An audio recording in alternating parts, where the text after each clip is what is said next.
तो दोस्तों ये जो फिल्म आने वाली है वाराणसी, इसकी अभी तक रियल फुटेज इंटरनेट पर नहीं आई है। आया है तो सिर्फ एक क्लिप आर्ट जो कि लगभग 3.5 मिनट का है, जिसमें कुछ स्टिल हैं जो कॉन्सेप्ट आर्ट है। उसके अंदर ही हमें समझाने की कोशिश की गई है कि फिल्म के अंदर क्या क्या हो सकता है। तो मैं यहाँ पर इस फिल्म की कहानी को यहाँ पर प्रेडिक्ट करने वाला हूँ कि क्या क्या हो सकता है। सबसे पहले बात करते हैं जॉनरा की। तो दोस्तों ये फिल्म एक action adventure time travel story होने वाली है, जिसमें हमें त्रेता युग में हुए कुछ इंसिडेंट वो आज के टाइम पर क्या इम्पैक्ट डाल रहे हैं, यही इस फिल्म की कहानी है। और साथ में ये मॉरल भी है, हम अपने फ्यूचर को सिक्योर करने के लिए अगर कभी टाइम ट्रेवल करें और हम पीछे जाकर अपने फ्यूचर को सही करने की कोशिश करेंगे तो हमारी हालत और भी खराब हो जाएगी। क्योंकि हमें कॉन्सेप्ट आर्ट में समझाया जा रहा है एक विलन है जिसको समय में पीछे जाकर रामायण काल में जो संजीवनी बूटी थी वो उसको हासिल करना चाहता है, क्योंकि वो बीमार है और वो अपने आप को ठीक करना चाहता है। और जो हमारी फिल्म का हीरो है वो शायद राम जी की ब्लड लाइन से ही आता है और वही जरिया है रामायण काल में जाने का,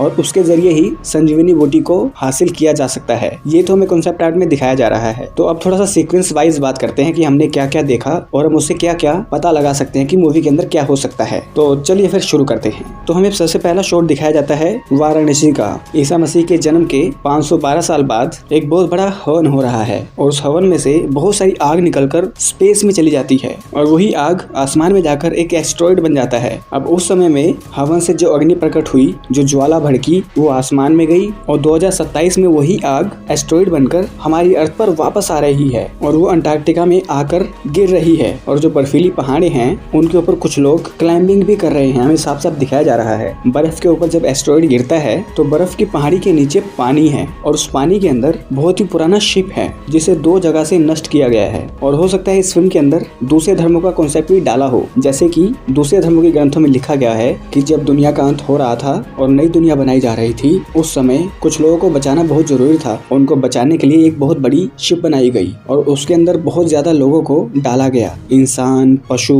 जीव जंतु, जिनकी जरूरत थी। और ये शायद वही शिप है। और उसके बाद हमें अफ्रीका का सीन दिखाया जाता है जहाँ पर बहुत बड़ा पहाड़ है, उसके आसपास थोड़ा बहुत जंगल है और एक खाली मैदान है जिसके अंदर बहुत सारे जीव जंतु, बहुत सारे जानवर बहुत तेजी से इधर से उधर भाग रहे हैं और एक पैराशूट लेकर कोई यहाँ पर लैंड कर रहा है। और उसके बाद एक और हमें कॉन्सेप्ट आर्ट दिखाया जाता है जो सेम वैसा सही है, बट शायद ये टाइम अलग है क्योंकि चट्टान वही है, बस जीव जंतु वो चेंज हैं, वो बदले हुए हैं। और इस बार ये हैं हिप्पोपोटेमस और उनके ऊपर एक बंदर कूदकर इधर से उधर जा रहा है और साइड में ही बोट में एक बंदा खड़ा है और हो सकता है वही हमारा हीरो हो जो टाइम में इधर से उधर जा रहा है। जो हमने बर्फ वाला एरिया देखा वहाँ पर भी बहुत सारे लोग थे, हो सकता है साइड में हमारा हीरो भी हो, पर अभी हमें वो फ्रेम में नहीं दिखाया गया। और जो पानी के अंदर शिप का सीन था उसमें भी बहुत सारे लोग थे और उसमें क्लियर कुछ नहीं था, पर इस फ्रेम में क्लियर है। फिर कैमरा हिप्पो के मुंह में जाता है और एक दूसरी लोकेशन आ जाती है और हमें दिखाई जाती है एक बहुत बड़ी मूर्ति जिसके गले में से बहुत सारे टेंटिकल्स निकल रहे हैं और वो टेंटिकल्स नीचे कुछ मूर्तियां हैं उनके मुंह में जा रही हैं और इसके आसपास एक बंदा भी है जो विलन है और उन टेंटिकल के बीच में ऊपर से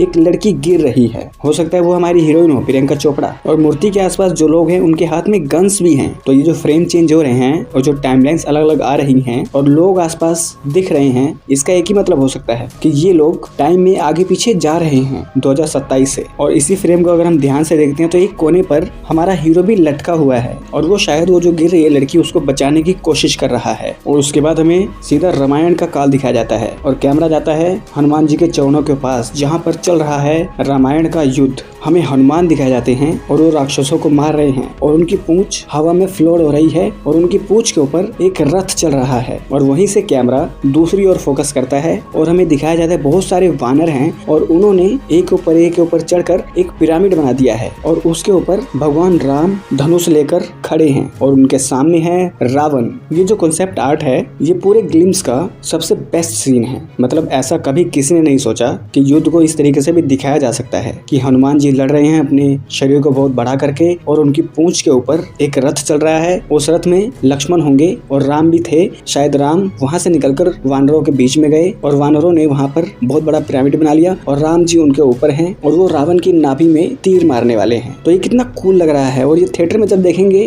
तब तो और भी मजा आएगा। अब यहाँ पर राम जब अपना तीर चलाते हैं तो वो पता नहीं कौन सा अस्त्र है, लोग तो कहते हैं कि ब्रह्मास्त्र है वो। तो वहां से एक बहुत बड़ी लाइट निकलती है और वही लाइट वाराणसी मणिकर्णिका घाट पर गिरता है जिससे स्पेस में एक होल हो जाता है और यही चीज शायद टाइम ट्रेवल लोगों को करवा रही है। उसके बाद आखिरी शॉट आता है जिसमें महेश बाबू हमारी फिल्म का हीरो नंदी के ऊपर सवार होकर अपने हाथ में भगवान शिव का त्रिशूल लेकर राइड करते हुए चलते आ रहे हैं। अब यहाँ पर हो सकता है कि ये राम हो और दूसरी पॉसिबिलिटी ये है कि ये शिव शंकर भी हो सकते हैं। उनके गले में भी त्रिशूल वगैरह ये सब है जो शिव को दर्शाता है। अब यहाँ पर अगर हमारा हीरो शिवा है तो कहानी बिल्कुल चेंज हो सकती है, और अगर वो शिवा नहीं राम है तो जो मैंने कहानी बताई है या जो मैं अभी समरी करने वाला हूँ वो एकदम एक्यूरेट बैठेगी। तो यही सारी थी ग्लिम्स, और अब हम टू द पॉइंट सीधा मूवी की कहानी की बात करेंगे। तो देखो, इस फिल्म का जो विलन है उसका नाम है कुंभ, और वो रावण की ब्लड लाइन से बिलोंग करता है, और हमारा हीरो वो राम की ब्लड लाइन से बिलोंग करता है। अब जो संजीवनी बूटी है उसको